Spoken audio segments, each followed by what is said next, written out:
तुलसीदास जी ने रामचरितमानस में सबसे पहले चौपाई में भाव लिख दिया कि भगवान श्री राम का आना इसलिए हुआ, चौपाई कह रही है, जब जब हो, जब जब इस पवित्र भूमि पर धर्म का विरोध हुआ, जब जब हो धर्म की हानि, बाढ़े असुर अधम अभिमानी।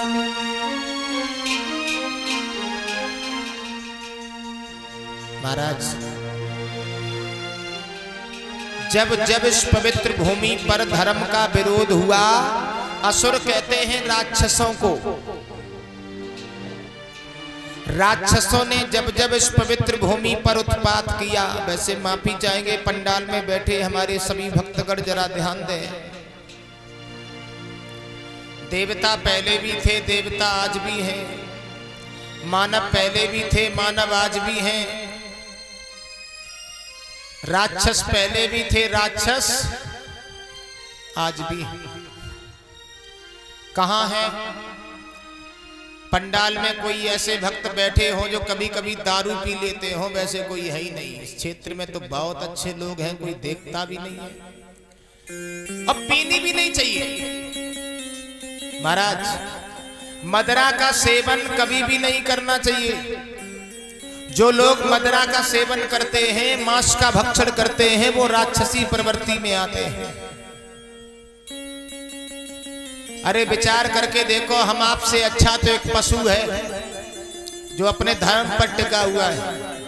मांस खाने वाला शेर कभी घास नहीं खाएगा, और घास खाने वाली गाय कभी मांस नहीं खाएगी। बाहरी मानव मांसऊ खा जाए, घासऊ खा जाए, समझाओ तो तुम्हारी खोपड़ियों खा जाए, है ना। तुलसीदास जी कहते हैं कि जब जब हो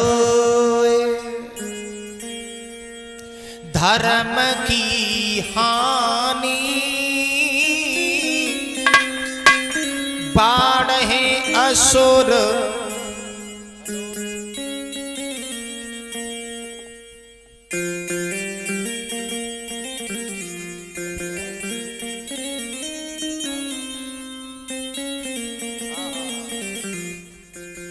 तब तब पवित्र भूमि पर भगवान श्री राम आए हैं।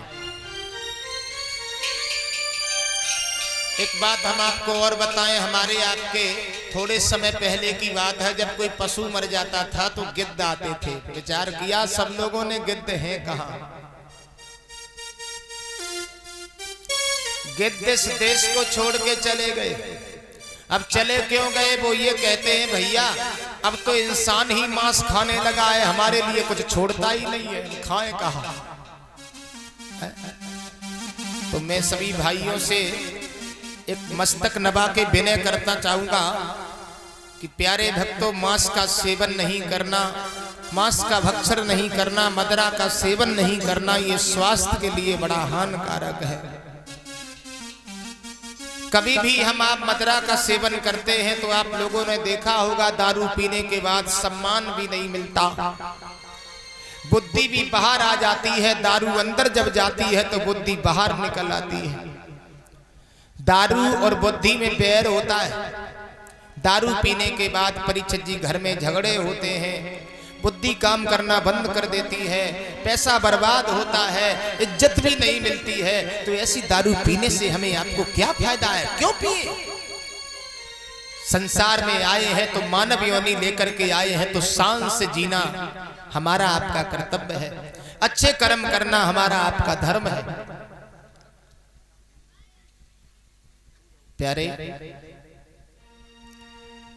एक विद्वान कहता है कि भगवान इसलिए नहीं आए।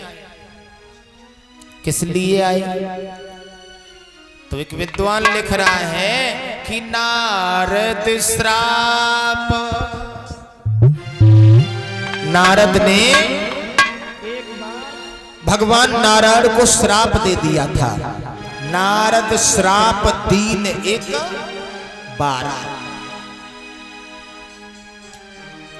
परीक्षित जी हाथ जोड़ के खड़े हो गए, प्रभु हमें ये कथा बड़े विस्तार से श्रवण कराओ कि नारद ने भगवान नारायण को श्राप क्यों दे दिया था।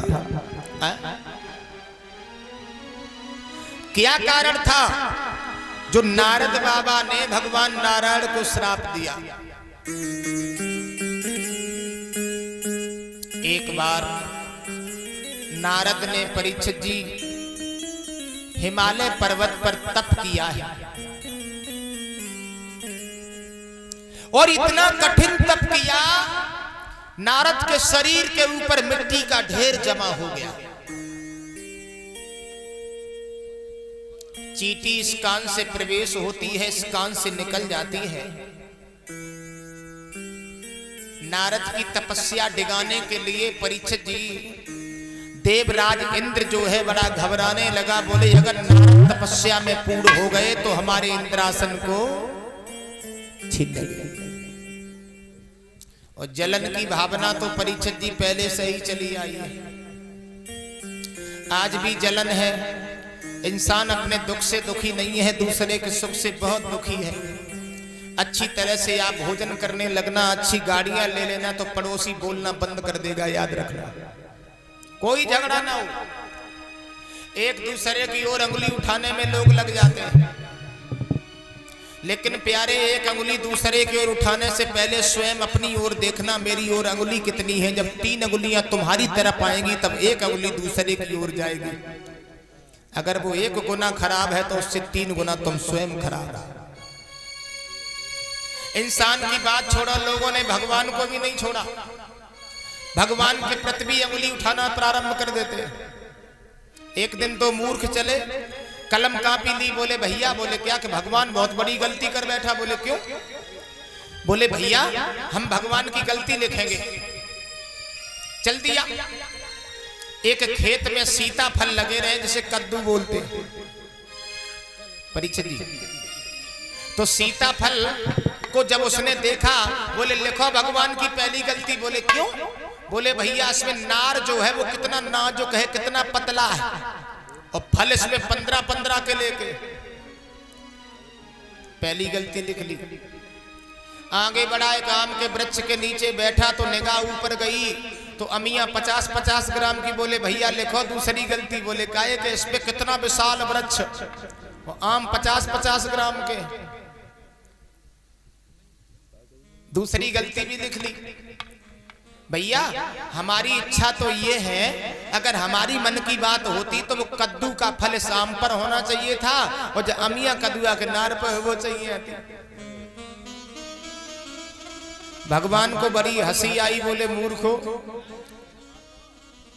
तुम मेरे प्रकृति के बारे में तुम टिप्पणी कर रहे हो। उसी आम के वृक्ष के नीचे वो लेट गया, तब तक आंधी चली, एक अमिया टूटी बकी नाक पे गिरी, बेहोश। 15 मिनट तक होश ही ना आओ। होश जब आओ तो बोले भैया भगवान की दोनों गलती काट दो। बोले क्यों? कि जे बढ़िया रहो, जो अमिया गिरी तब बेहोश हो गए क्योंकि कदुआ लगो हो तो। अब विचार करो, लोगों ने भगवान को भी नहीं छोड़ा, लेकिन हमारी आपकी बात ही क्या है। नारद ने तपस्या की, इंद्र घबराने लगा। इंद्र ने सोचा अगर नारद तपस्या में पूर्ण हो गए हमारे इंद्रासन को छीन लेंगे। इंद्र ने नारद की तपस्या को डिगाने के लिए कामदेव को बुलाया। कामदेव कहिए महाराज। इधर आओ। क्या करें? अरे करो क्या, नारद की तपस्या डिगा के आओ। कामदेव बोला महाराज चिंता ना करो, बड़े बड़े ब्रह्मचारी डिगा दिए, ये तो है क्या। कामदेव ने अप्सराओं को लिया, गंधर्वों को लिया, और परीक्षित जी कामदेव नारद बाबा की तपस्या को डिगाने के लिए आगे बढ़ा।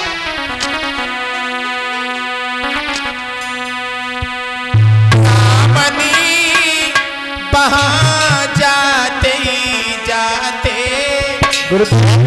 और सारी लीला दिखला डाली।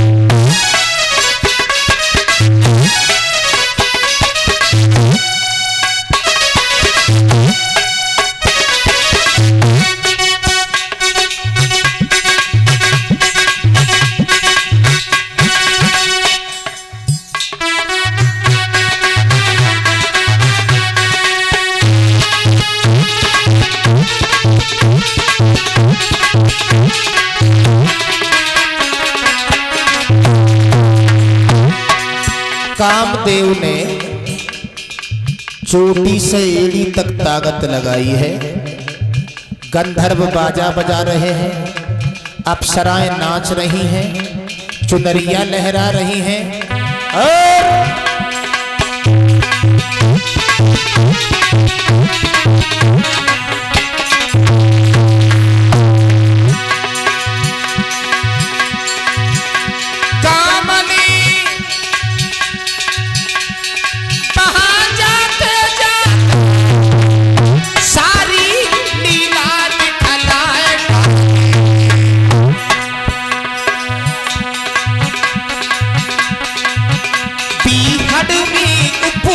खिला दिया और ग्रीष्म बसंत बनाए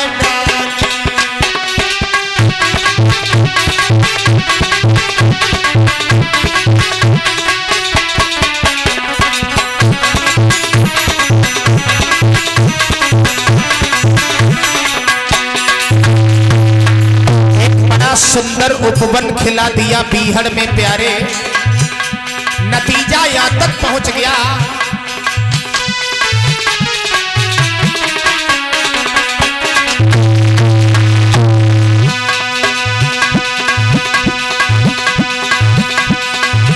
अरे कामदेव के इशारे ब्रह्मा कौतुक दिखलाती है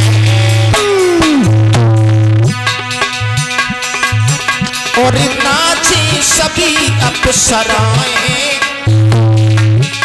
चुनरी उन पर लहराती है।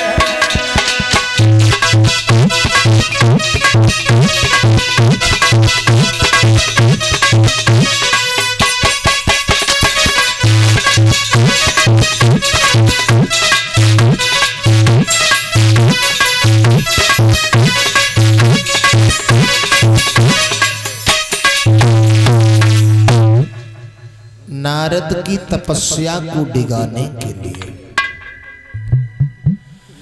कामदेव चोटी से एड़ी तक ताकत लगाता है, लेकिन परीक्षित जी किसी भी तरीके से नारद बाबा ने आंखें नहीं खोली। कामदेव पराजित हो गया। अंत में कामदेव उतर के नीचे खड़ा हो गया।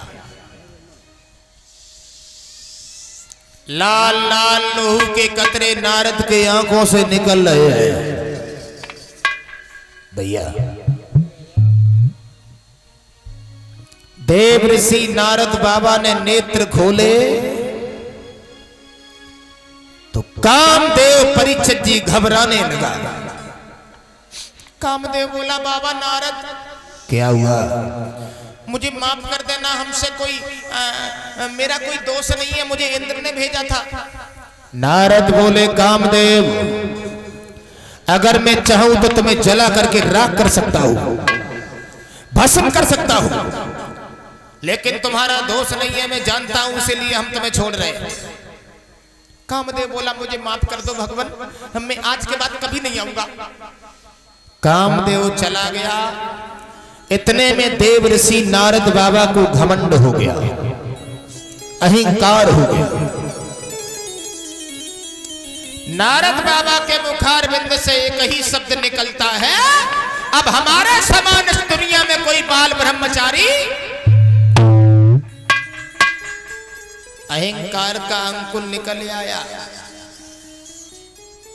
और जिन लोगों को घमंड हो जाता है भगवान उसका घमंड चूर चूर कर देते हैं। चलती है नारद।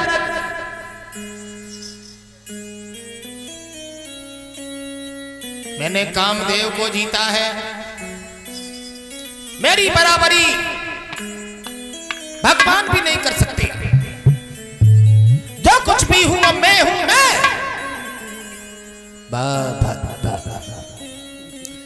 मैं का शब्द बहुत बुरा होता है, मैं का शब्द बहुत बुरा होता है। जरा गौर करते हैं, मैं